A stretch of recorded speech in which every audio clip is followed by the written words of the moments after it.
எல்லாரும் என்ன குழம்பு வைக்கலான்னு யோசிச்சுட்டு அதுக்கு சைட் டிஷ் என்ன வைக்கலான்னு தான் யோசிப்பாங்க.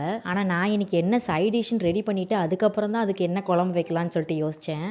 ஃபஸ்ட்டு ஒரு அடுப்பில் சாப்பாடு வச்சுட்டு புளிக்குழம்புக்காண்டி பூண்டு, சின்ன வெங்காயம், முருங்கைக்காய் இது மட்டும் போட்டு புளிக்குழம்பு வைக்கலான்னு சொல்லிட்டு அதுக்காண்டி ரெடி பண்ணிகிட்டு இருந்தேன். நாங்கள் புளிக்குழம்புன்னு சொல்லுவோம், நீங்கள் வந்து புளிக்குழம்பா காரக்குழம்பா என்ன குழம்பு சொல்வீங்கன்னு சொல்லிட்டு கமெண்ட் பண்ணுங்கள். சாப்பாடை வடிக்கிறேன்னு சொல்லிட்டு சாப்பாடு பாதி கொட்டிடுச்சு, அதை கிளியர் பண்ணியாச்சு. சாப்பாடு ரெடி, குழம்பு ரெடி. இப்போ காய் தான் ரெடி ஆகிட்டுருக்கு, கீரை ஆல்ரெடி அவிஞ்சிட்ருக்கு. இப்போ பீக்கங்காய் மட்டும்தான். பீக்கங்காய் வெறும்னே சமைக்காமல் கடைசியாக முட்டை உடச்சி ஊற்றி பெப்பர் சால்ட்லாம் போட்டு சாப்பிட்டா சூப்பராக இருக்கும். அதே மாதிரி ஒரு டவுட் இருக்கும் நிறைய பேருக்கு, என்னோடய ஃப்ரெண்ட்ஸ் ரிலேட்டிவ்ஸே கேட்பாங்க, நீ வீடியோக்காக தான் இவ்வளோ குழம்பு காய் இதெல்லாம் நிறையா வைக்கிறியா இல்லாட்டி எப்போயுமே இப்படி தான் வைப்பியா அப்படின்னு சொல்லிட்டு. வீடியோக்காக இல்லை, எப்போயுமே சாதம் குழம்பு மினிமம் ஒரு 2 காயாவது இருக்கும்.